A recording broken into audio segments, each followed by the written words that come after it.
President Trump taking on John Kerry ahead of today's Iran deal announcement, tweeting this. He was the one who created this mess in the first place. This in response to reports of the former Secretary of State's shadow diplomacy, first reported in the Boston Globe, while he was meeting with Iranian officials at least twice, as well as European officials, to save the Obama-era deal, and he did the bulk of the negotiation.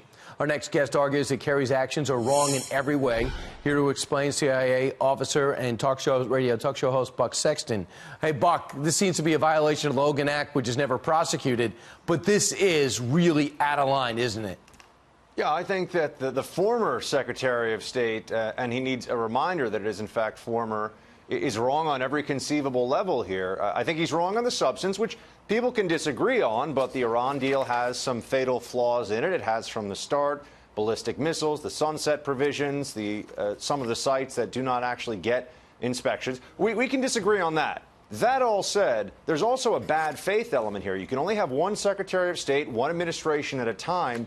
And for a former Secretary of State to step in here, Brian, and act like the shadow Secretary of State really undermines the authority of the people who are supposed to be engaged in these kinds of negotiations. You can't help but think that John Kerry is coaching the other side here. And then, as you mentioned, the Logan Act brings in a legal aspect of it. Now, look, we all know, it's been repeated a lot, the Logan Act has never been used to prosecute anyone. It should not be used to prosecute anyone. It's unconstitutional if it were to be challenged. That said, Brian, why do we all know what the Logan Act is? Oh, that's right, because there was a whole lot of discussion about it when it came to General Flynn, the incoming national security advisor for Trump. The hypocrisy here is jaw-dropping.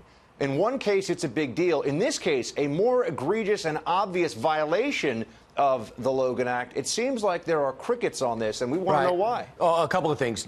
Flynn was about to get the job. Kerry is out of a job, number one. Number two, he's met with the EU foreign policy chief.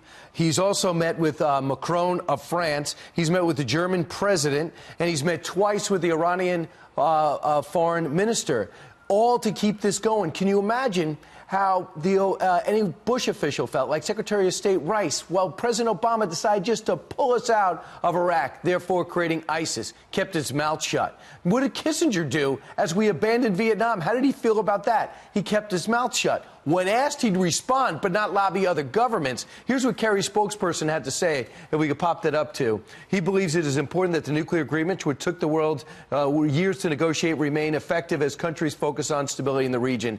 And we also know a couple of months ago, he was telling others, Trump's only going to be in power a couple of years. Look, this is something that we expect from the Taliban, to have a shadow government in place, not from our own former Secretary of State. I mean, this is really beyond the pale.